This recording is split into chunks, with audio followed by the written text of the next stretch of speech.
વિક્રમ સંવંત 2080 પોષ સુદ દસમ તારીખ 20/1/2024 શનિવાર. વાલા ભક્તો, આવતીકાલે પવિત્ર એકાદશીનો દિવસ છે. આપણે સૌ કોઈ શ્રીહરિને રાજી કરવા માટે એકાદશીના વ્રતની આજે દીક્ષા લઈએ અને એવું વ્રત કરીએ કે આપણી વૃત્તિ બધી મહારાજના સ્વરૂપ આકારે થઈ જાય.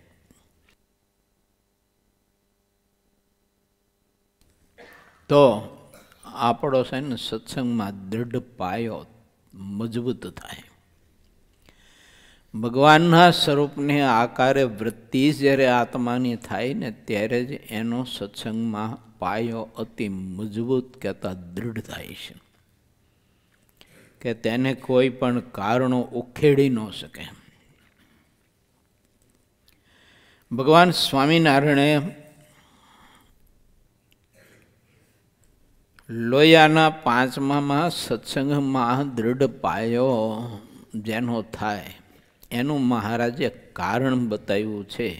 ભગવાનના સંતનો ગુણ ગ્રહણ કરીને એને વિશે આત્મીયતા બાંધે એનો પાયો મહારાજ કે બહુ જ મજબૂત અને દૃઢ થાય છે.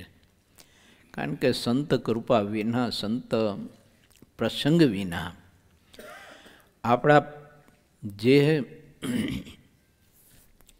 સમજણ, ત્યાગ, વૈરાગ, ભક્તિ, એકાંતિકપણાના જે આદર્શો બતાવ્યા છે એ આપણે ધાર્યા, પરંતુ એના મોડિયા ઊંડા છે ને એ તો સંતને વિશે આત્મીયતાથી, એના સમાગમથી, એની સેવાથી, એની કૃપાથી થાય છે. એમાં બીજું સાધન કામ ન કરે. એ સમજણના મૂળિયા જો આપણે પાતાળ સુધી ઊંડા જો જવા દેવા હોય ને, મજબૂત કરવા હોય તો એના માટે બીજું કોઈ સાધન ગમે તે શાસ્ત્રમાં ગોતો ને તોય નહીં મળે. આ એક જ બતાવ્યું મહારાજે. ભગવાનના સંતનું સામીપ્ય ગઈકાલ વાત કરી હતી ને મેં. મધ્યના 48ના માધ્યમે વાત કરી હતી. સંતના ભેડું પડ્યું રહેવું, આ સમજણના મોડિયા ઊંડા નાખવા માટેનો સર્વોત્તમ શ્રેષ્ઠ ઉપાય છે. અને ભગવાન શ્રી હરિ આપણા ઉપર કૃપા કરીને આપણને આવા પરમહંસો આપ્યા છે. એના ભેળા રહી અને આપણી સમજણ, નિષ્ઠા, ત્યાગ, વૈરાગ, એકાંતિક સ્થિતિના તમામ સદ્ગુણો વધુને વધુ આપણે મજબૂત કરીએ કે એને કોઈ પણ કારણ છે ને એ ઉખેડી ન શકે. જો માટે ભગવત સ્વરૂપમાં અતિશય દૃઢ પ્રીતિ, ઉપાસના, આશ્રય, નિષ્ઠા આ બધાના મૂળિયા ઊંડા નાખવા માટેનું આ કારણ બતાવ્યું છે ભગવાન સ્વામિનારાયણ.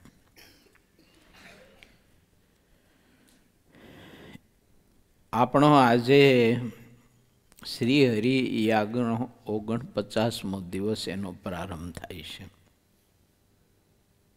ગઈકાલે 48 દિવસની આપણી યજ્ઞ યાત્રા નિર્વિઘ્ન ભગવાન શ્રી હરિની ને પરમહંસોની કૃપાથી આપ જેવા પવિત્ર મહારાજના મુક્ત પુરુષો એની ભાવના, સેવા અને સમર્પણથી આપણે પરિપૂર્ણ કરી શક્યા છીએ. આમાં એવું થાય કે બહુ લાંબી યાત્રા હોય ને તો વચમાં કંઈક ચાલતા ચાલતા પગ ઢસાઈ જાય, કંઈક ઠેસ વાગે, નખબગ નીકળી જાય, કંઈક વાગે, તકલીફ થાય, આવું થાય એમ. પણ આપણી આ યાત્રામાં ઠાકોરજીએ માથાનો વાળ પણ વાંકો થવા દીધો નથી. આજ મહારાજનું અને અક્ષર મુક્તોનું પ્રગટપણું છે. હવે વિચાર કરીએ આપણે કે આવો અવસર જ્યારે ઠાકોરજીએ આપણને આપ્યો છે, તો હવે આપણે કંઈ બીજું સાધન કરવા માટે શું પ્રયત્ન બીજા કરવાના? એ કરીશું તો બહુ, એ તો કામ અતિશય કપરું નારું કઠણ છે. દેવ બ્રહ્માનંદ સ્વામી મહારાજને પ્રશ્ન કર્યો છે. પ્રથમ પ્રકરણનું 49મું વચનામૃત છે. 1876 મહાસુદ 14ના દિવસે મહારાજે સભા કરીને બેઠા છે દરબારમાં. સારી એ સભા ભગવાન શ્રીહરિની સન્મુખ મહારાજની મૂર્તિનો રસ પી રહી છે, એ અમૃતનું પાન કરી રહી છે. ત્યારે શ્રીહરિએ કંઈક કહ્યું કે પ્રશ્ન ઉત્તર કરો, તો કંઈક વાત કરીએ.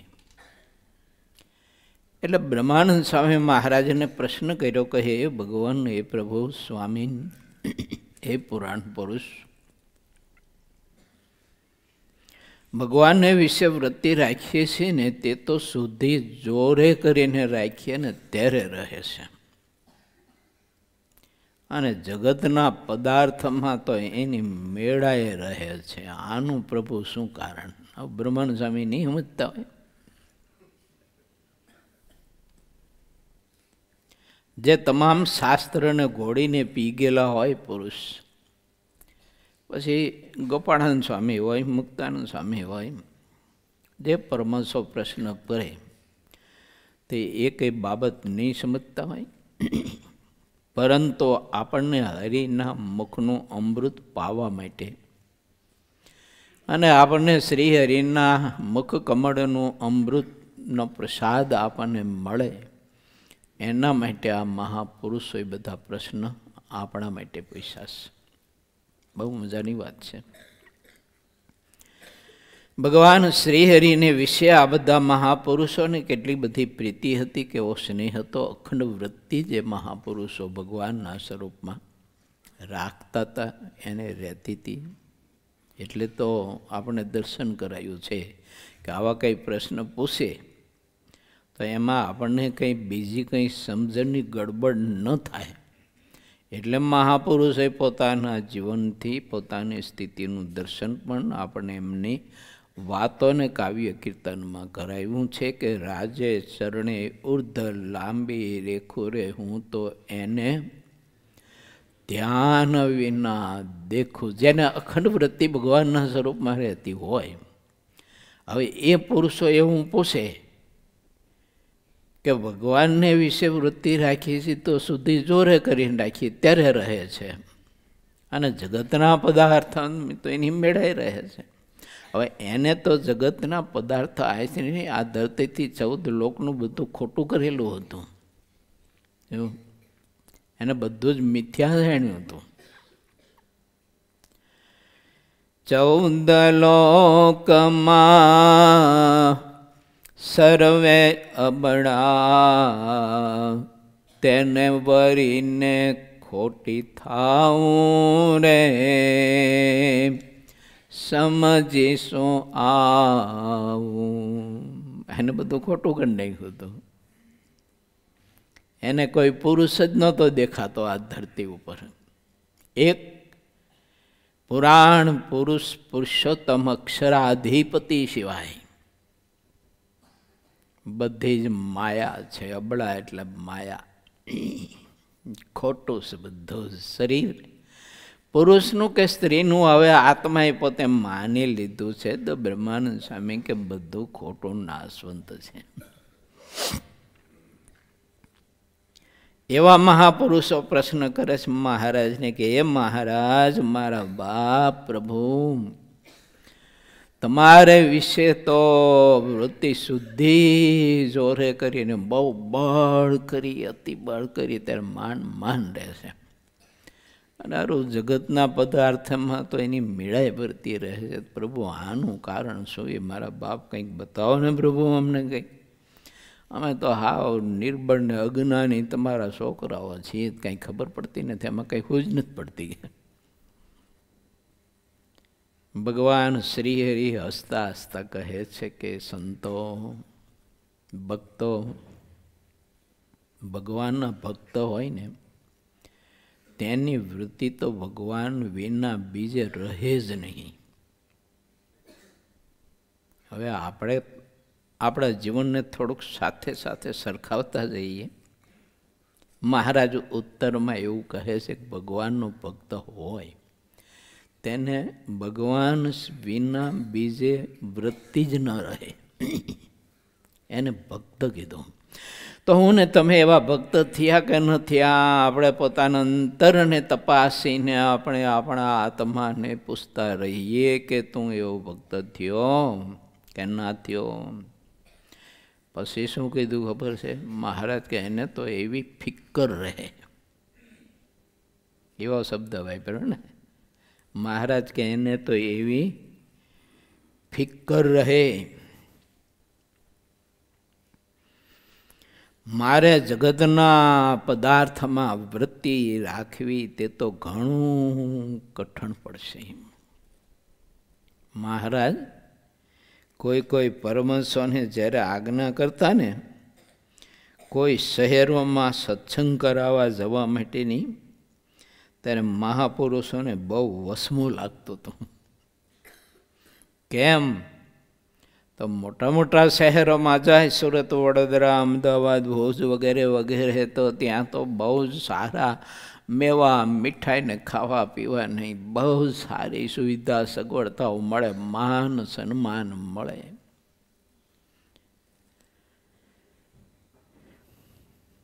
ઘણું કઠણ પડે એને. કોને? ભગવાનના ભક્ત નહીં. કંઈક સારું પદાર્થ આવે ને ત્યારે ભોગવવું કઠણ પડે, એને સ્વીકારવું કઠણ પડે. કેવી મહારાજમાં એની પ્રીતિ હોય છે, અને મહારાજમાં કેવો માલ મનાણો હોય છે, પ્રભુની મૂર્તિમાં કેવું સુખ મનાણું હોય છે, અને ભગવાન શ્રી હરિમાં કેવી પ્રીતિ આ મહાપુરુષોને હશે કે આવી બધી આજ્ઞા કઠણ પડતી. હવે મહારાજ કે કાચા લોટના ગોળા ખાઓ તો સંતોને બહુ મજા આવતી, એમાં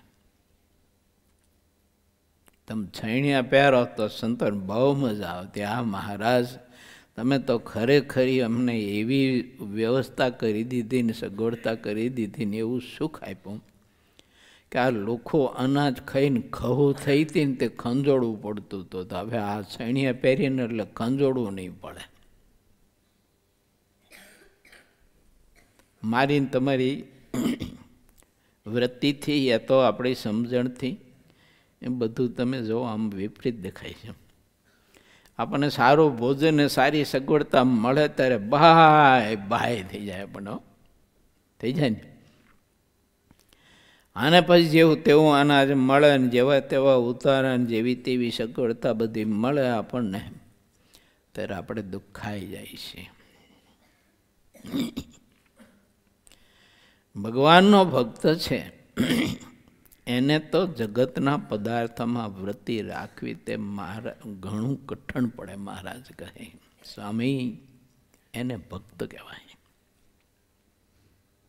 ઠાકોરજી આપણને કંઈક એવી અગવડતાઓમાં રાખીને ઠાકોરજી કસોટી કરે ત્યારે સમજવાનું કે આપણે ભક્ત થયા છીએ, કસોટીને સહન કરી શકીએ, મહાત્મ્ય સમજી શકી અને એમાં આનંદ માણી શકીએ અને એમાં ગુણ લઈ શકીએ. ભગવાન કે ભગવાનના સતપુરુષનો કહો, આજ તો મહારાજે મારા ઉપર મોટી મહેર કરીને ખૂબ દયા કરી, ખૂબ દયા કરી, ખૂબ દયા કરી, એટલે આજે તો મને થોલું નકરું પીશું એમ. વાહ વાહ, આજનું ભોજન ખરેખર મને અનુરૂપ મળ્યું છે એમ આનંદ થાય અને સુખ થાય. ભગવાન શ્રી હરિ કહે છે કે હે પરમહંસો, હે મારા આશ્રિત, હે મારા દીકરાઓ, આ બરદખંડને વિશે રહેતો તમામ સમાજ. એને ભગવાન શ્રી હરિ એમ કહે છે કે પરમેશ્વરમાં વૃત્તિ ન રહે તે પરમેશ્વરનો ભક્ત નહીં. પોતાના ઇષ્ટમાં એને વૃત્તિ ન રહે તે ભક્ત નહીં. હવે વૃત્તિની થોડીક વાત કરું. મારી પાસે કોઈ સારું પદાર્થ લઈને આવ્યું તો તુરંત મને તે વ્યક્તિ દેખાય. બહુ સુખી માણસ હોય અને 2-5 કિલો કાજુ બદામ પિસ્તા લાવ્યા અથવા સરસ મજાની ઘારી કે પેંડા બનાવીને લાવ્યા, મને વ્યક્તિ દેખાય. હવે એમાં જો મને મહારાજ દેખાય ને તો વૃત્તિ પ્રધાન છે મહારાજમાં. અમારો ઠાકોરજી લઈને આવ્યો છે, અમારો ઠાકોરજી આ પદાર્થ મને આપે છે, અમારા ઠાકોરજી મને હાર પહેરાયો, મારા ઠાકોરજી મને ભોજન કરાવે છે, મારો ઠાકોરજી મને જમાડે છે. આ ભગવાનના ભક્તની ભગવાનમાં વૃત્તિ કહેવાય. આ તો એક સેમ્પલ તમને આપ્યું. આમ ક્ષણે ક્ષણે પળે પળે આખો દિવસ તમારા ધર્મપત્ની શ્રી તમને પીસીને જમાડતા હોય અને એમાં ધર્મપત્ની શ્રી દેખાય છે એટલે આપણી વૃત્તિ પદાર્થ પ્રધાન છે. આપણને ભોજનમાં સારપ કે નરસાપણાની જે ભાવના અથવા દૃષ્ટિ રહે છે ને એટલે પદાર્થ પ્રધાન આપણી વૃત્તિ છે. એની મીડાઈ વહી જાય છે, એ તરત ભેદ પડવા માંડે, તરત આપણને સંકલ્પ થાય કે યાર સરસ મજાના ખમણ બનાવ્યા પણ હારે કઢી ન બનાવી, ગોટા બનાવ્યા પણ ચટણી ન બનાવી. આમ તરત ભેદ પડવા માંડે છે. ભગવાનનો ભક્ત છે ને એની એ દૃષ્ટિમાં જ ન હોય કાંઈ. આવ્યું ન આવ્યું, શું આવ્યું, કેવું આવ્યું, કેટલું આવ્યું, એને એટલું જ હોય. ગમે તેમ કોથળો ખાલી થઈ ગયો એટલે બરવો આટલી જ વાત હોય. કારણ કે એ કોથળો ભગવાનની ભક્તિમાં આપણે મદદ કરે છે એટલે. જો હા, પછી એમાં શું ગમે તે ઘઉં નાખે દો ભલે ને, ચણા નાખે દો ભલે ને, મગ નાખે દો ભલે ને, દૂધી નાખે દો ભલે ને, ગીસોડા નાખે દો ભલે ને, કારેલા નાખે દો ભલે ને, સકરિયા નાખે તો ભલે ને, દૂધ નાખે તો ભલે ને, દહીં નાખે તો ભલે ને, ડોહા નાખે તો ભલે ને, જે નાખે તે. હું તો કોતરો ભરવાનું કામ છે.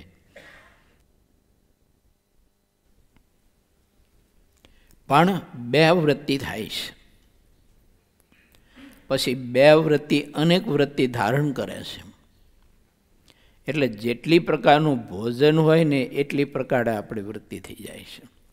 ડાયરા આકારે થાય, રોટલી આકારે થાય, ફૂલકા આકારે થાય, મોહનથાળ આકારે થાય, મગજ આકારે થાય, અડદિયા આકારે થાય, ગોટા આકારે થાય, ચટણી આકારે થાય.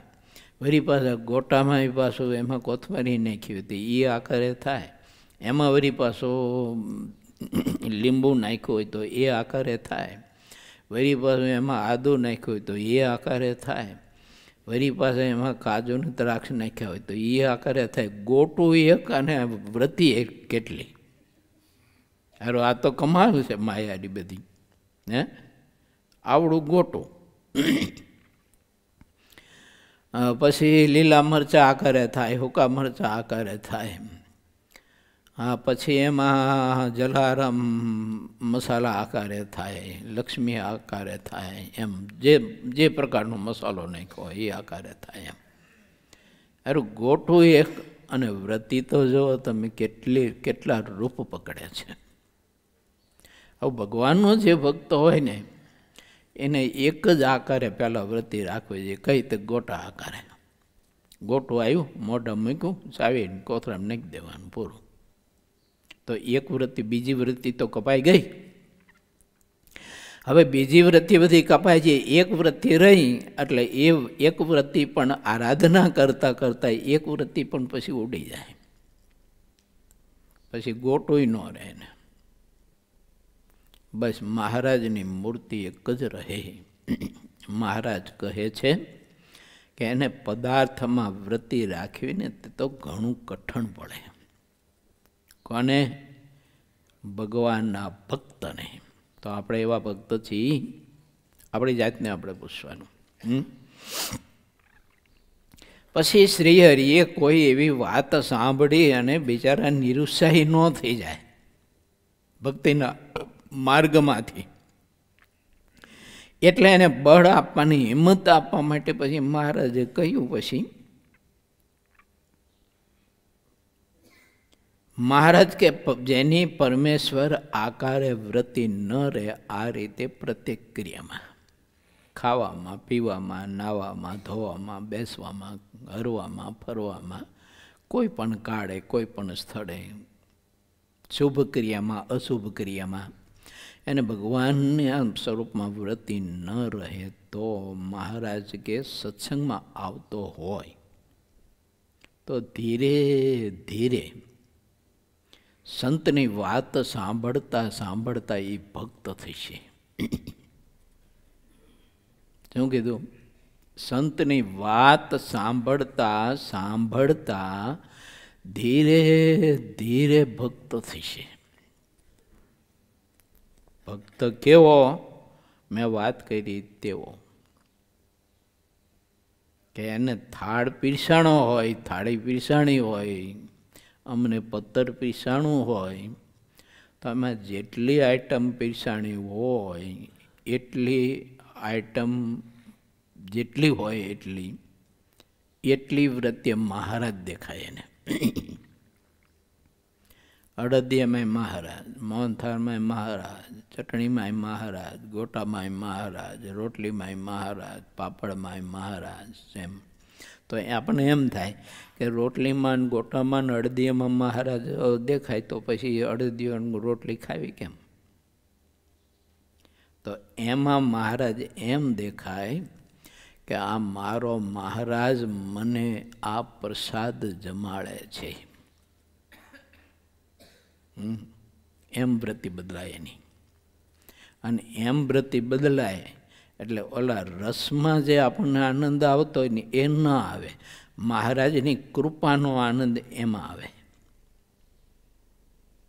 માનો કે મહારાજે મને એક ગોટો પીરસ્યો ને હું એવું માનું કે મહારાજે મને આ ગોટો આપ્યો અને હું જમું ને તો ગોટાનો અવાજ ન આવે, એને મને મહારાજની કૃપાનો અવાજ આવે, એ દયાનો અવાજ આવે. અખાતરો કવૃત કરજો. આ બધી અમુક વાત છે ને એ અનુભવની વાત હોય. આપણને કોઈ એવા મોટા મહાપુરુષ હોય અને એને આપણને મોહનથાળનું એક ચોહલું ડગરું આપ્યું, પછી આપણે જમતા હોય ને તો મોહનથાળનો અવાજ ન આવે, એમાં એ સંતની કૃપાનો અવાજ આવે. આનું નામ છે ને એ ભગવાનમાં અખંડ વૃત્તિ કહેવાય. આ રીતે પ્રત્યેક બાબતમાં, પ્રત્યેક વિષયમાં, પ્રત્યેક ક્ષણે, પ્રત્યેક દર્શનમાં, પ્રત્યેક શ્રવણ શબ્દમાં આપને સુખ મહારાજની મૂર્તિનું આવે. આવી મહારાજે બહુ અદ્ભુત વાત કરી. પછી બ્રહ્માનંદ સ્વામી આપણા માટે બીજો પ્રશ્ન પૂછ્યો કે હે મહારાજ, ભગવાનને વિશે એવી રીતે વૃત્તિ રાખવી તે તો અંતદ્રષ્ટિ કહેવાય છે. તો તે અંતદ્રષ્ટિ થયાનું શું કારણ? આવી રીતે ભગવાનના સ્વરૂપમાં જેની વૃત્તિ રહેતી હોય એને મહારાજ બ્રહ્માનંદ સ્વામી કે અંતરદ્રષ્ટિ કહેવાય છે. તો એવી અંતદ્રષ્ટિ થાય એનું શું કારણ, કેવી રીતે અંતર્દૃષ્ટિ થાય? તો મહારાજે બહુ સરળતાથી પ્રત્યુત્તર આપ્યો. મેં કહ્યું તેમ જ. મહારાજે એવું કહ્યું કે પ્રત્યક્ષ પોતાને મળ્યા છે ભગવાન, એની સામું જોઈ રહેવું, મહારાજ કે એનું નામ અંતર્દૃષ્ટિ. એ સિવાય તો ષટચક્ર અને અનંત અનંત કોઈ કોઈ લોક એ દેખાતા હોય તોય બાહ્ય દ્રષ્ટિ છે. એ પોતાને મળ્યા. અહીંયા એક ઉપાસનાનો સંદર્ભ બહુ સ્પષ્ટ દેખાય છે આપણને કે પોતાને મળ્યા જે ભગવાન, એની સામું જોઈ રહેવું, એનું દર્શન કરવું, એ જ મહારાજ કે અંતર્દૃષ્ટિ છે. બાકી તો ષટચક્ર અને લોકાંતર કોઈ ભૂમિકા દેખાય તોય મહારાજ કે બાહ્ય દ્રષ્ટિ છે. કેવી અદ્ભુત વાત છે. એને મહારાજે આપણને આવો અદ્ભુત વચનામૃતમાં અમૃત આપ્યું છે. પીર શું છે? આપણે સૌ કોઈ પાન કરવું જોઈએ. આજે અવસર છે, કાલે હશે કે નહીં હોય ખબર નથી. માટે ભગવાનના ભક્તને ભગવાનની મૂર્તિમાં વૃત્તિ રહે તે ઉપાય ભગવાનના ભક્તને અવશ્ય કરવો જોઈએ, કરતો રહેવો જોઈએ. નથી થતું, નથી કરતા, તો પછી આવું બધું કંઈક કારણ હોઈ શકે એમ.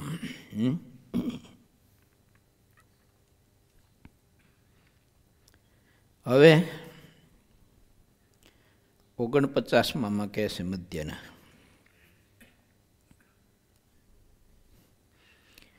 ભગવાનની મૂર્તિ અને માઇક આકાર એ બેને વિશે ઘણો ફેર છે.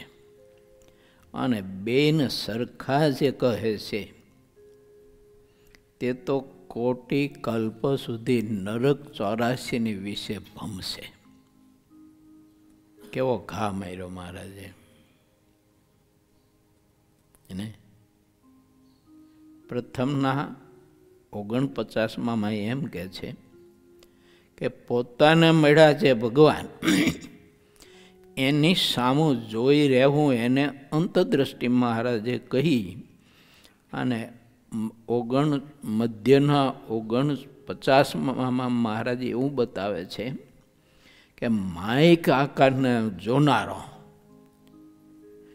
માઇક આકારનો ચિંતન કરનારો અનંત કોટી કલ્પ સુધી નરક 84ની વિશે ભમશે. હલો, ભગવાનની મૂર્તિ સિવાય બધું ખોટું કરી નાખ્યું મહારાજે, નકારું કરી નાખ્યું ને. નકારું તો કરી નાખ્યું, પણ એનું ચિંતન કરવાનું એનું ફળ પણ બતાવ્યું કે એનું ફળ કેવું ઘોર નરક છે. માટે ભગવાનનો ભક્ત છે એને શરીરને ટકાવવા માટે ને વ્યવહારને ટકાવવા માટે જ વ્યવહાર કરવો જોઈએ બધો. જો ધન સંપત્તિનો લેવા દેવાનો, નોકરી ધંધા ખેતી વગેરે વગેરે જે આપણે વ્યવહાર કરતા હોઈએ તે એને ટકાવવા પૂરતો જ કરવો જોઈએ. રાગાત્મક જે થઈ જાય છે ને અહીંયા મોટી તકલીફ છે. એ રાગાત્મક થઈ જાય એટલે એ અનંત કોટી કલ્પ સુધી નરક 84માં ભમાવે. જન્મ મરણમાં જાય ને ફેરા ફેરવાવ્યા કરે જીવને, બહાર આવવા ન દે એમાંથી.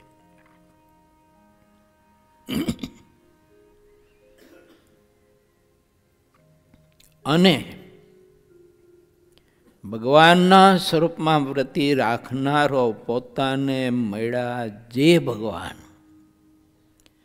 એમાં વૃત્તિ રાખનારો અને એ મૂર્તિનું ચિંતન કરનારો જે છે ને એ તો મહારાજ કે અભય પદને પામે છે.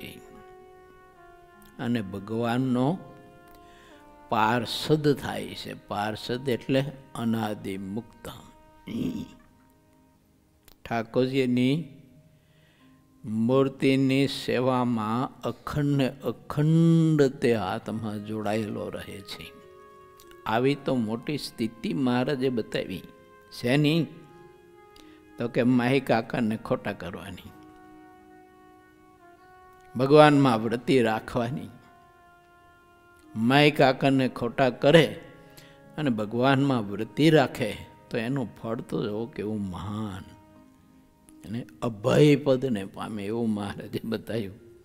જો અભય પદને પામે ને ભગવાનનો પાર્ષદ થાય એટલે અનાદિ મુક્તની સ્થિતિને પામે. કેવી જબરી વાત છે. અને આ બધા વચનો તો વાંચી પણ ચિંતન બહુ ના કરીએ ને એટલે બધું જે પકડવું એ પકડાય નહીં આપણને.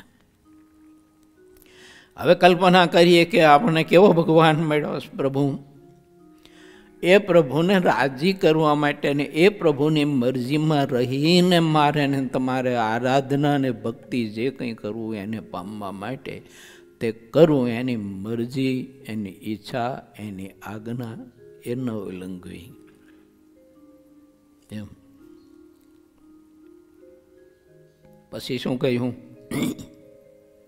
પછી મહારાજે એવું કહ્યું કે તમે હવે શું કરશો?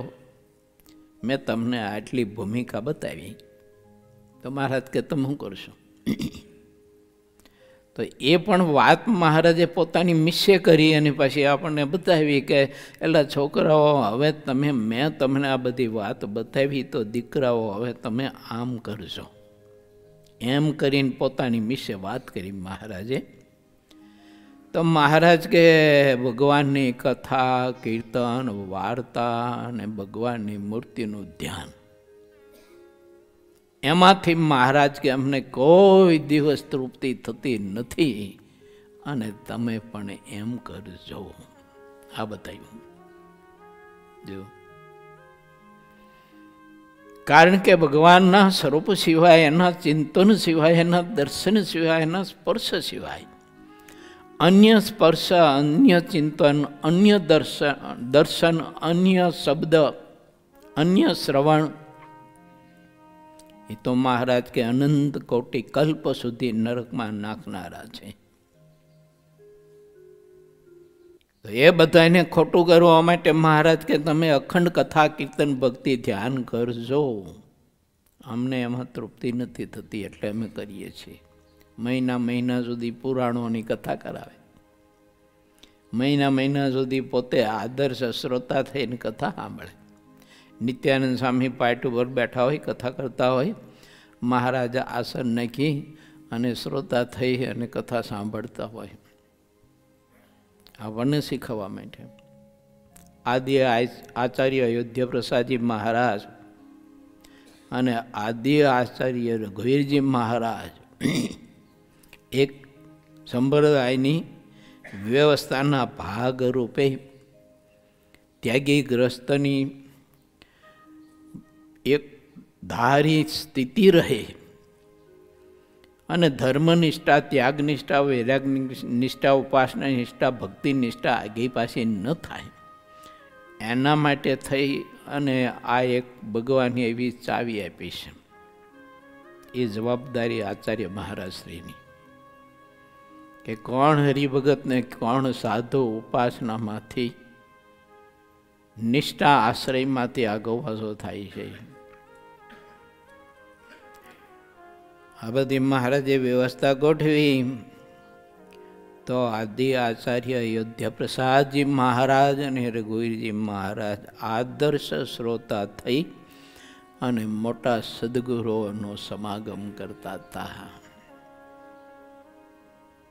ગોપાળાનંદ સ્વામી, મુક્તાનંદ સ્વામી, બ્રહ્માનંદ સ્વામી, ભાયત્માનંદ સ્વામી, ભાઈ રામદાસજી, આનંદાનંદ સ્વામી, નિષ્કુળાનંદ સ્વામી, પ્રેમાનંદ સ્વામી, પરદભાઈ, દાદો ખાચર આદર્શ શ્રોતા બની અને સમાગમ પરસ્પર મહત્પુરુષોનો કરતા હતા. શા માટે જગત ખોટું કરવું હતું?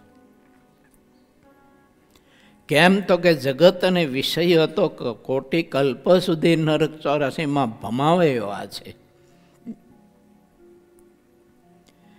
માટે હવે આ વખતે આ સમયે તો એને ખોટું કર્યા વિના છૂટકો જ નથી. બીજું, મોટા પુરુષોની એ બીક હતી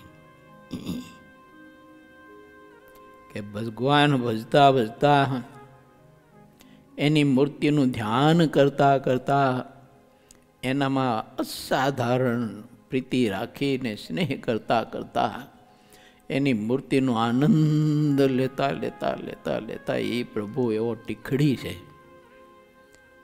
કે અમારામાં એનું ઐશ્વર્ય અને સામર્થ્ય નાખી દેશે ને તો પછી રખે ને પછી તકલીફ ઊભી થાય એમને. જો કાંઈક સારું માન બંધાઈ જાય, મનાવવા પૂજાવાના અને ભગવાન થઈને મનાવવા પૂજાવાના રખેને કોડ ન જાગી જાય એના માટે પરસ્પર એકાદ બીજા મોટા આ બધા સદગુરુઓ દાસ થઈ અને આદર્શ શ્રોતા થઈ અને સત્સંગ કરતા અને હાથ જોડીને કહેતા, ગુરુદેવ સ્વામી તમે તો બહુ સમર્થ છો યોગીરાજ, તો અમારામાં કંઈક ખામી હોય ને તો બાપા અમને બતાવજો. એમ મુક્તાનંદ સ્વામી, બ્રહ્માનંદ સ્વામી, બાયત્માનંદ સ્વામી વગેરે વગેરે, ભાઈ રામદાસજી સ્વામી પરસ્પર એકાદા બીજાને એવી રીતે કહેતા. શા માટે? તો ઠાકોરજીએ આપેલો પ્રસાદ એમાંથી રસ્તો ન બદલાઈ જાય એટલે એને બદલાઈ જાય. હવે એ રસ્તો બદલાઈ જાય અને પોતે જો પોતાની જાતને ભગવાન માની લે ને ભગવાન માનીને મનાવવાનું પૂજવા માંડે અને એ બહુ મોટું મીઠું લાગવા માંડે તો અનંત કોટી કલ્પ સુધી નરક ચોરાસીમાં ભમવું પડે. હવે એના માટે નરક ચોરાસી કઈ એ તમને કહું. સાધારણ માયાના જીવ હોય એના જેવી નરક ચોરાસી એના માટે ન હોય. સારંગપુરનું ચોથું ના પાડે છે, એ નરક ચોરાસીમાં જાય જ નહીં. પણ એના માટે નરક ચોરાસીનું દુઃખ ફરીને જન્મ લેવો પડે તે છે.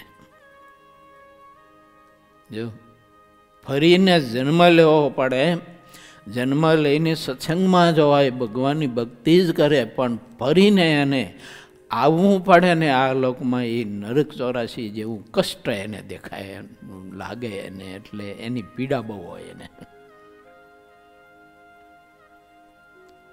માટે આપણે વિચારીએ ભગવાન શ્રી હરિ કેવી મધુર મજાની વાત કરી છે કે આપણી એક જિંદગી નહીં પરંતુ આપણા જન્મો જન્મો જન્મો આપણા સફળ થઈ જાય એવી વાત ભગવાન શ્રી હરિ અદ્ભુત કરી છે. આ 49મા દિવસની આપણી યાત્રા શ્રી હરિ યાગની ચાલી રહી છે, આજે એનો પ્રારંભ થાય છે. તો આજ 49મા દિવસે આપણે સૌ કોઈ એવો સંકલ્પ કરીએ, ઠાકોરજીને એવી પ્રાર્થના કરીએ, હે મહારાજ, હે મારા બાપ, અમને તો હાવ અજ્ઞાની મુઆ છીએ, હાવ અમે તો અબુદ્ધ છીએ, અમારામાં કોઈ પ્રકાશ નથી, પણ પ્રભુ તમે કૃપા અમને કરો કે અમે આવા સંતોના આવા મુક્ત પુરુષોના ચરણમાં અમને રહી શકીએ, એના મધ્યમાં અમે પડ્યા રહીએ, એના થઈને અમે રહીએ. અમે દેહના થઈને ન રહીએ, અમે અમારી ઈચ્છાના થઈને ન રહીએ, અમે એની ઈચ્છાના થઈને રહીએ. અમે અમારી મરજીમાં ન રહીએ, અમે એની મરજીમાં રહીએ. કેમ? તો મહારાજ, અમારે તમને અખંડ અખંડ માણવા છે, તમારો અખંડ અખંડ આનંદ અમારે ભોગવવો છે, સુખ અમારે માણવું છે. હવે અમને બધું આ સમજાયું મહારાજ, અત્યાર સુધી તો અમે બધી રખડપટ્ટી કર્યા કરી, તો કાંઈ સમજાણું જ નહીં, પણ હવે સમજાણું કે ઓહો હો પ્રભુ તમે શું કૃપા કરી અમારા ઉપર, શું દયા કરી. વિચાર કરીએ કે ભગવાન સ્વામિનારાયણે આપણે સમગ્ર ભારતીય માનવ સમાજને પ્રભુએ કેવું સરસ મજાનું આપ્યું છે, કેવું સુખ આપ્યું. આવા વિચારો આપે કોણ? કોણ આપે આવા વિચારો? લો, ભક્તિના માર્ગે ચાલવું એવું કોઈ કે આપણને. પછી ભક્તિના માર્ગે આપણે ચાલ્યા ને માળા જપ ધ્યાન સ્મરણ વગેરે વગેરે કરીએ, પણ પછી બીજું બધું પાથી પાડીને કોણ સમજાવે કે ભક્તિ કરતાં કરતાં શું થાય, ભક્તિનું ફળ મળ્યા પછી શું થાય, એની સિદ્ધિ પ્રાપ્ત થયા પછી શું થાય, એની સફળતા પ્રાપ્ત થયા પછી શું થાય, પછી એ ભગત રહ્યો કે ન રહ્યો કે શું રહ્યો કે એનામાં સાધુતા રહી કે ન રહી એ કોણ સમજાવે આપણને? કારણ કે ભક્તિ કરતાં કરતાં કરતાં કરતાં છે ને આ બધું પાછું વચમાં ઘણું બધું છે ને થાય છે એમ. અને એમાં એ સાવધાની રાખવીને એ વિચારવું એ પાછું બહુ જરૂરી છે કે જેટલું આપણે ભજન કરવા માટે થઈને પુરુષ પ્રયત્ન કરીને દાખલો કરીએ અને જેટલા આપણે સાવધાન રહેતા હોય ને એટલા તો પાછું આમાં બધામાં સાવધાન રહેવું જરૂરી છે. નહીંતર ઘડીકમાં આપણને ગોથું ખવડાવી દે, ખબર હે ને આપણે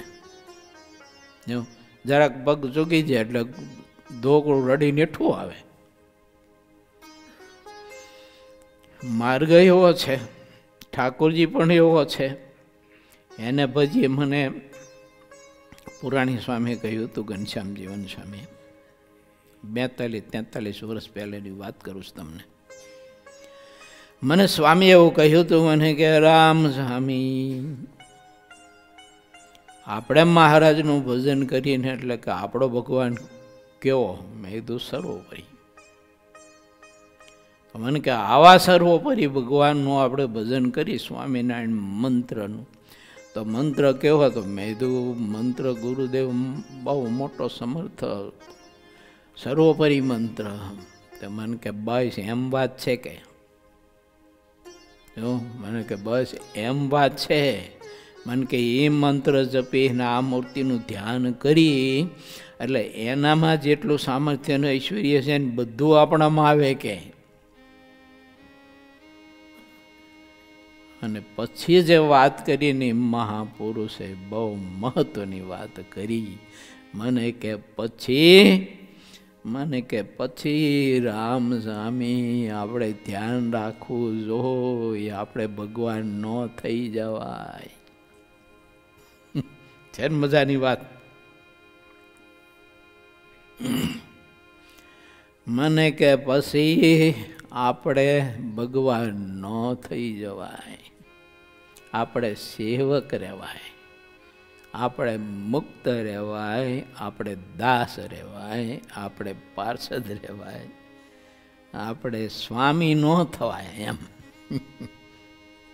આ વાત કોણ કે? કહો હલો, ભક્તિના માર્ગે તો કોઈ આપણને ચડાવ્યા અને આપણે ભક્તિ કરીએ છીએ. કોઈએ નિયમ દીધું એટલે તમારે રોજ હોમાળા કરવાની ને નામાવલીના પાઠ કરવાના, વંદોના પાઠ કરવાના, તમારેથી થાય એટલું તપ કરવાનું, ધાયણા પાયણા કરવાના, વ્રત કરવાનું, આ બધું. પણ એ વ્રત ને ધાયણા પાયણા કર્યા પછી બાપો રાજી થાય અને પછી કંઈક આપી દે, પછી શું કરવાનું એ કોણ સમજાવે? પછી જે ગડબડ થતી હોય એ કોણ સમજાવે? એટલે ભગવાન સ્વામિનારાયણ એમ કહે છે કે અમારે અંતરે વાસના વર્તે છે કે સંતના ભેળું જન્મ ધારણ કરીને અમે રહીએ. એમ વાસના અંતરે વર્તે છે ને એમ અક્ષરધામનો અધિપતિ આપણને સૌ કોઈને એવો સંદેશો આપે છે કે એલા જાળવજો. જેમ જેમ વધુ ધ્યાન ભજન કરશો ને એમ જોખમ વધતું જાય છે. જેમ જેમ અધિક ને અધિક ધ્યાન ભજન કથા કીર્તન સમાગમ ભક્તિ કરતા જાય છો ને એમ જોખમ વધતું જાય છે. એમ હોય જો બહુ પૈસા કમાઈને બહુ પૈસા કમાઈને બહુ મોટા માલિક બને ને, ધન સંપત્તિને બહુ મોટા કંપનીના માલિક બને ને પછી જોખમ વધતું જાય. તમે જોઈજો, બહુ મોટા માણસ હોય ને એનું છોકરું 5 વર્ષનું હોય ને 6 વર્ષનું, તો એના માટે 4-5 સિક્યુરિટી રાખે. નિશાળે જાય તોય હારે હોય, ક્યાંક છોકરું બહારું જાય ને તોય હારે હોય, ક્યાંક હગાવાલાની આ લગ્ન પ્રસંગમાં જવા હોય ને તો સિક્યુરિટી 2-5 હારે જ હોય, એલા બંદૂકો લઈને ફરતા જ હોય, ભાઈ જોખમ વધતું જાય. એમ છે ને આપણે જેમ જેમ ધ્યાન ભજન કરીએ અધિક ને અધિક કરતા જઈને તેમ જોખમ વધતું જાય. માટે ભગવાનના સંતનો સમાગમ, એનું ચરણ, એનો આશ્રય, એનું છત્ર મારે તમારે કોઈ દિવસ છોડવું ના જોઈએ, તે ના છોડવું જોઈએ. જો છોડ્યું તો સમજી લેવાનું કે ઓલું બધું સામર્થ્યનું ઐશ્વર્ય આપણે બદલાઈ નાખશે, આપણી વૃત્તિ બદલાઈ નાખશે, મોટો ડખો થાય છે. ભગવાન શ્રીહરિએ કહ્યું, જેને સંતનો ગુણ ગ્રહણ કરવાની વૃત્તિ હોય, સમજણ હોય, સંત આશ્રયમાં ચરણમાં પડ્યો રહેતો હોય, તો મહારાજ કે એને કોઈ જોખમ નથી, હાવ નિર્ભય. કેમ કે સંત એને ઊંચો થવા જ ન દે. ઓલો થવા જાય ને બેહારે હેઠો બે જાય, શાનો માનો, જે કરતોય કરે. તું તો સેવક છું, તો દાસ છું, તો સ્વામી છું, તો મુક્ત છું, તો સ્વામી નથી, હેઠો બેસ. એમ આપણને બચાવી લે. એમ કોઈક બચાવનારું તો જોઈ ને. અને એ કોણ બચાવી શકે? તરતા આવડતું હોય તે બચાવી શકે. ગઈકાલ મેં વાત કરી હતી ને વડોદરાની, કે ઓલા છોકરાને શિક્ષકો બિચારા પાણીમાં કંઈક ફોલ્ટ થયો ને એ જે કંઈ બોટનો, એમાં બિચારા બુડી મેર્યા. એમાં તરતા આવડતું હોય તો કોક તારી લે આપણને, એને. આ તો સરોવરની વાત છે ને, અને આ તો વાત છે સંસાર સાગરની, આ લોકની. એમાં કોઈ તરવૈયા જો હોય સાથે, અને તરવૈયા સાથે રાખ્યા હોય તો મને ને તમને બુડતા જોવે તો તરત આપણને એને હાથ કે બોચું પકડીને બહાર કાઢી લે, બુડવા ન દે, નહીતર આપણે બુડી જઈએ. માટે તરવૈયા સાથે રાખવા, જો એમ કહ્યું. ચાલો આપણે હવે 19મા પૂરમાં પ્રવેશ કરવો છે. 18મા પૂરની કથા આપણે સૌ કોઈએ સાંભળી, પ્રયત્ન કર્યો મેં મારી યથામતી તમારા હૃદય સુધી સિદ્ધાનંદ સ્વામીના કલમનો પ્રકાશ પહોંચાડવા માટેનો. અને હવે આપણે 19મા પૂરના પ્રકાશમાં આપણે દર્શન કરવા માટે જવું છે. મુક્ત મુનિ સ્વામી સિદ્ધાનંદ મુનિ કૃત મહામુક્ત રાસ, મુક્તાનંદ સ્વામી પાસેથી જે એમને ભગવત ચરિત્રનું અમૃત પ્રાપ્ત કર્યું છે તે સિદ્ધાનંદ સ્વામી આપણે સૌ કોઈને આપવા માટે શ્રી હરિચરિત્રામૃત સાગરપુર 19મનો પ્રારંભ કરે છે. સ્વામીએ 19મા પૂરના પ્રથમ તરંગમાં શ્રીહરિનું મંગલાચરણ કહેતા ભગવાન શ્રીહરિની મૂર્તિનું ધ્યાન કર્યું, અને શ્રીહરિએ વસંત પંચમીનો રંગોત્સવ કર્યો. આ 2 કથા એમાં સ્વામીએ પોતે કંડારી છે. શ્રી હરિ સંતોને, હરિભક્તોને અપાર સુખ આપવાને માટે આ ભૂમિ ઉપર ભગવાન પોતે પ્રગટ થયા હતા, સુખ આપવા માટે. આ બધી મેં વાત કરી ને એના માટે પ્રગટ થયા હતા મહારાજ, આટલી વાત કરવા માટે. હવે કોઈ અમેરિકાથી આવે અને 2-4 વાતો આપણને કહે, ભલામણ કરે કે તમે આવી રીતે રહેજો, આવી રીતે રહેજો, આટલી વાત કહેવા જ માટે આવ્યો છો. ભલે હું જઉં છું, પાછું અમારે પ્લેન છે પાછું સાંજનું, એમ કરીને પછી અમેરિકા જવા માટે નીકળી જાય, તો આપણને એ 2 વાતનું મૂલ્ય કેટલું સમજાય કરે કે આને દયા તો જો ઠેઠ બિચાર અમેરિકાથી મને આટલો સંદેશો આપવા માટે ને આટલી વાત કરવા માટે એટલો ખર્ચો કરીને ઠેઠ અમેરિકાથી અહીંયા આવ્યા અને આટલી વાત કરીને તુરત વૈયા ગયા. બોલો, મેં તો એને ન કંઈ પાણીનું પૂછ્યું, ન કંઈ ખાવાનું પૂછ્યું કે ન કંઈ મેં એમને ભાવ પૂછ્યો અને આટલી વાત કરીને વૈયાઈ ગયા. તો મારા ઉપર એમની કેટલી કૃપાની કેટલી દયા કહેવાય, એમ કેટલો સ્નેહ કહેવાય. એમ છે ને આપણને મહિમા સમજાય કે ન સમજાય? થોડીક હોય તો સમજાય એમ,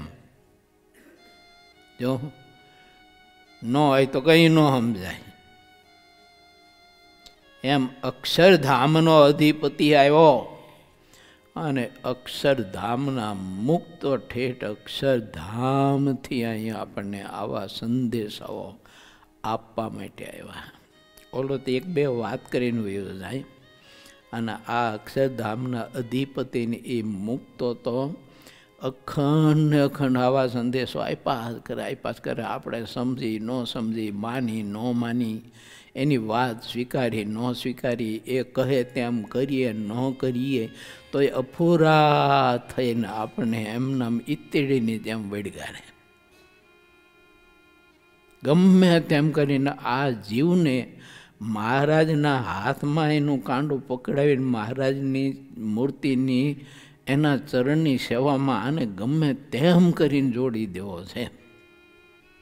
તે એમનામ વડગારે તે એના ધણીની જ્યાં સુધી ઈચ્છા હોય ને એટલા શ્વાસ લંબાય ત્યાં સુધી વડગારે. કેટલી કૃપા કહેવાય કહો છે. આને કોણ ગાઈ શકે એની દયાની કે એની કૃપાને? એટલે સ્વામી એમ કહે છે કે પ્રભુ હું વારંવાર આપના ચરણમાં અને એવા મુક્ત પુરુષોના ચરણમાં હું વારંવાર વંદના કરું છું કે હે મહાપુરુષો, હે મુક્ત પુરુષો, આપ તો સમર્થ છો ને હું તો નિર્બળ છું, અજ્ઞાની છું અને ભગવાનના ચરિત્રનો ગ્રંથ લખવા માટે બેઠો છું ને આવડત તો મને કાંઈ નથી. તમે જો કૃપા કરો તો હું આ ગ્રંથ લખી શકું 19મું પૂર્વ, બાકી મારાથી લખાય એવું છે નહીં. આવી શ્રીહરિ અને સંત ચરણમાં આ કવિ વંદના કરે છે. શ્રીહરિની મૂર્તિ જેટલી નિષ્કારણ કરુણા, કૃપાળુતા અને પ્રાર્થિત આપવા રૂપ દયાળુતા કહેવાય છે, એવા તે સિવાયના બીજા અનંત ગુણોની બનેલી છે આ મૂર્તિ. જે આ ભૂમિ ઉપર પ્રગટ થઈ હતી, શેની બનેલી છે બોલો? આપણને એવું લાગે ને ભગવાનની મૂર્તિ જોઈએ મનુષ્ય સ્વરૂપે, મનુષ્ય સ્વરૂપે પરમાત્મા જ્યારે પ્રગટ થયા હોય ત્યારે આપણે જોઈએ તો પછી આપણે આપણા જેવું સ્વરૂપ લાગે. એમ હાડકાનો માળખો, ઉપર ચામડું મીઠું હોય, માંસના લોચા ભર્યા હોય, આવો આપણને લાગે. હવે જેમ મૂર્તિની વિશે લાગે ને એમ અક્ષરધામના મુક્તની વિશે લાગે પાછું. જો તે આપણને સારું બધું હરખું જ લાગે. આ મારા જેવા છે. હવે આમાં હું આને કરતાં હું વધારે વિદ્વાન છું, હું વધારે હોશિયાર છું, બહુ બુદ્ધિશાળી છું, મને તો બહુ સરસ મજાનું ગાતા આવડે છે. આમને તો કંઈ ગાતાય નથી આવડતું ને વગાડતાય નથી આવડતું. મને તો ગાતાય આવડે ને વગાડતાય આવડે છે. મને તો બધી કેટલી બધી મારામાં કળા છું. હું તો કેટલો હોશિયાર છું, કેટલો રૂપાળો છું. અને આ તો જો ને હાવ કારા તાવડીને તરિયા જેવા છે. આમ બધું થાય એમ કેમ? આપણામાં જે એવો પ્રકાશ નથી. એટલે જો એવો પ્રકાશ હોય ને તો એમ ન થાય. એ કંઈ દેહધારી ન માને, એને માંસને હાડકાનો માળખો ન દેખાય, એને તો પ્રકાશથી જળહળતું એ સ્વરૂપ દેખાયા. તો અક્ષરધામના મુક્ત પુરુષે દયા કરી અને મને ચોખ્ખો કરવા માટે, એના જેવો બનાવવા માટે, એના જેવી સ્થિતિ પમાડવા માટે અને એ જેટલું જેવી રીતે જેવું મહારાજની મૂર્તિનું સુખ અહોરાત્રિ માણે છે અને ભોગવે છે, એવો સુખનો ભોગતા હું બનું, એના માટે આ મહાપુરુષ એને અફોડા થઈ અને મને વળગ્યા છે. જો ત્યાં મોટા સંતો કહેતા કે ઓલું ભૂત છે ને, વાસનિક જીવ હોય ને, ભૂત થયો હોય ને, એ વળગે ને તો જીવ લીધા વિના મૂકતો નથી.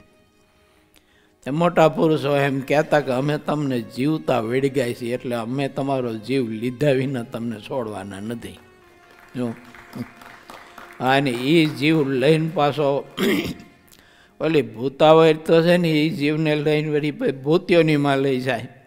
અને આ મુક્ત તો આપણો જીવ લઈને પાછા અક્ષરધામમાં મહારાજની મૂર્તિની સેવામાં જોડી દે. હવે વિચાર કરો છે, આવું સુખને આવી કૃપા ક્યાં લેવા જ આવી? હવે ક્યાં બ્રહ્માંડમાં ખોદીને કાઢશું આપણે?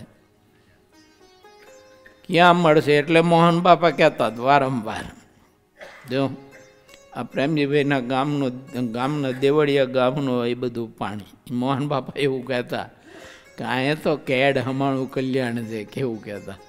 બીજે ઢીચણ હમાણું હોય છે, પણ અહીંયા તો કે કેડ હમાણું કલ્યાણ, આવું કહેતા. એ મહારાજની ખૂબ કૃપા છે. સ્વામી એમ કહે છે,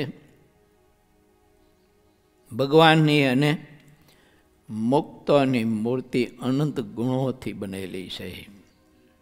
એ પંચભૂતના આ ભૂતોથી નથી બનેલી. જળ, પૃથ્વી, તેજ, વાયુ, આકાશ એનાથી નથી બનેલી, ગુણોથી બનેલી છે. કયા ગુણોથી? તો કે પુરુષોત્તમ નારાયણના ગુણોથી બનેલી છે.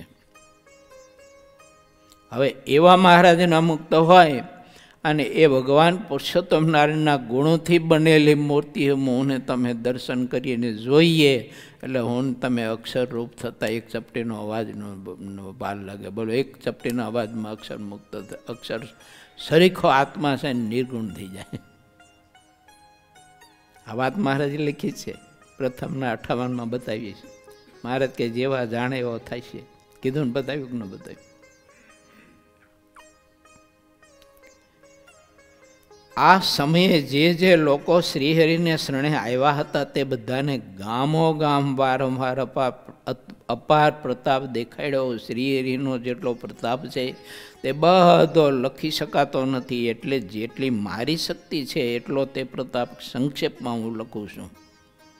શ્રીહરિ સંતોને વર્ણી, પાર્ષદો, હરિભક્તો, ધર્મકોળ સૌના બળથી હું કંઈક લખી રહ્યો છું. શ્રી હરિચરિત્રામૃત સાગરના 19મા પૂરને લખવાનો હું આરંભ કરું છું.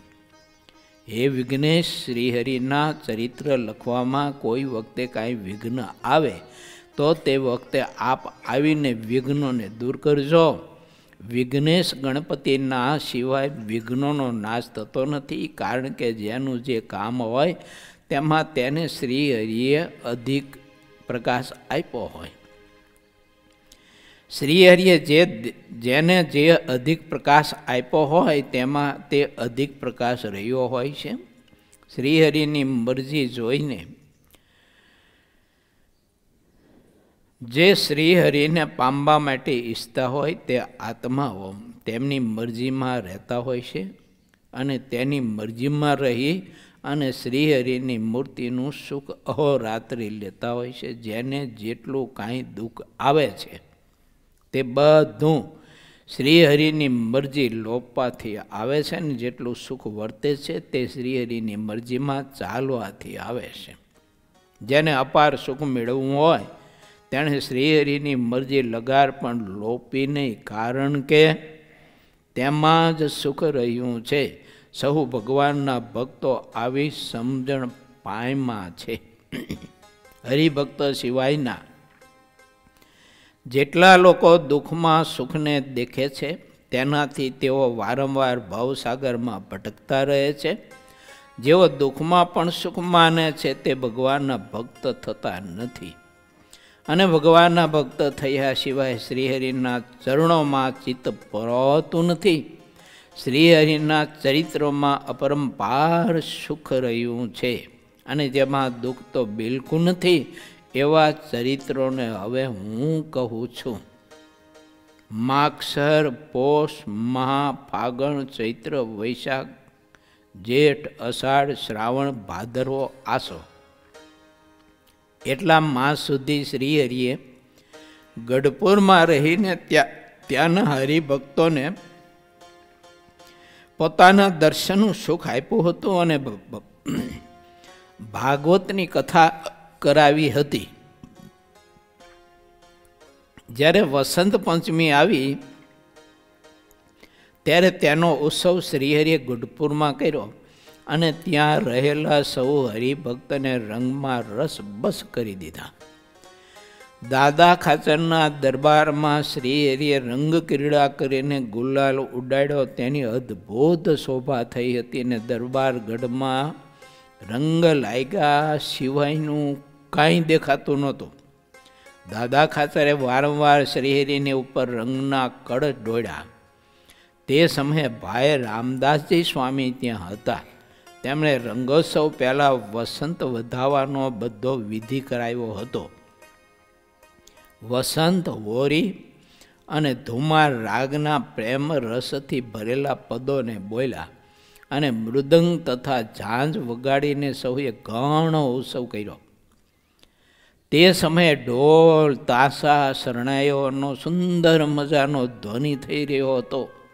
સૌ હરિભક્તો ખારેક, ખજૂર આદિ ફગવા તેમજ ગુલાલ તથા શ્રીફળ તેના થાળ ભરી ભરીને શ્રીહરિ આગળ ધરાવતા હતા અને હરિભક્તો ગુલાલથી શ્રીહરિની પૂજા કરવા લાગ્યા. જ્યારે હરિભક્તો પૂજા કરી રહ્યા ત્યારે રંગના બિના શ્રીહરિએ રંગ ઉડાડ્યો અને તેઓ પોતે રંગમાં રસબસ થઈને હરિભક્તોને રંગ રંગ કરી દીધા હતા.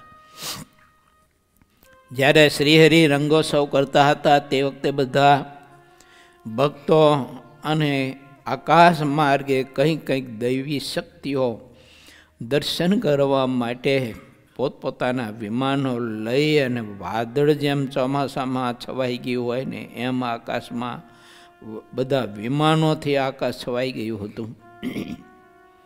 શ્રીહરિના પ્રસિદ્ધિના રંગને દુર્લભ માનતાને આવો લાહવો પછી ફરીને નહીં મળે એવું સૌ માનતા હતા. ગઢપુરમાં રહીને શ્રીહરિ જે પર્વ ઉત્સવ દાદા ખાચરના દરબારમાં કરતા હતા તેનાથી દાદા ખાચર તો સૌથી શ્રેષ્ઠ અધિક ભાગ્યશાળી થયા હતા. જ્યાં સુધી ભગવાન રહ્યા ત્યાં સુધી દાદા ખાચરે તલવાર જેટલું પણ કાંઈ પોતાનું રાખ્યું ન હતું અને તેને લીધે જ તે વધારે ઉત્તમ ભક્ત કહેવાયા. જ્યારે શ્રીહરિ રંગે રમી રહ્યા ત્યાર પછી શ્રીહરિએ બધા હરિભક્તોને ખોબા ભરી ભરી અને ફગવા આપ્યા, કારણ કે તેમને હરિભક્તો પર ઘણું હિત હતું. બરાબર તે સમયે ત્યાં જીવા ખાચર આવ્યા અને શ્રીહરિના ચરણમાં નમસ્કાર કર્યા. ત્યારે શ્રીહરિએ કહ્યું કે અમે અત્યારે ફગવા વહેંચ્યા તેમાં તમે પહોંચી શક્યા નહીં. હવે રંગ કે ફગવા લગારે બેચા નથી, તમે આખા રંગ વિનાના રહી ગયા. ત્યારે જીવા ખાચર બોલ્યા કે મહારાજ, મારે માટે તો રંગ અને ફગવા બધું આપમાં જ રહ્યું છે ને. અમે અમારા દરબારગઢમાં રંગ તૈયાર કરીને રાખ્યો છે, તો આપ સંતોને હરિભક્તોને સાથે લઈને ત્યાં પધારો. હું આપને બોલાવા જ આવ્યો છું પ્રભુ. જેટલા વાજિંત્રો છે તે બજારમાં આગળ વાગતા હોય તે રીતે આપ પધારો. પછી રંગથી ભરેલા ધર્મના લાલ શ્રીહરિ તત્કાળ ચાલ્યા. સંતો અને હરિભક્તો બધા રંગથી ભરેલા હતા. મુક્તિ વસંતના પદ ગાઈને ચાલતા હતા. આ રીતે જીવા ખાચરના ભવને સહુ આવ્યા અને તે ભવનો ઘણી ઊંચી ઉભણીવાળા હતા. ઉગમણા બારના ભવન હતા. તેની શોભા કહી શકાતી નથી. તે ભવનની ઓસરીમાં બિછાવેલ પલંગ ઉપર આવીને બહુનામી શ્રીહરિ બેઠા. તે ભવનની આગળ ચોકમાં સંતો અને સૌ હરિભક્તો બેઠા દરબાર જેવા ખાતરે રંગ કરાવીને મોટા મોટા અનુપમ પાત્રો ભરાવીને રાખ્યા હતા.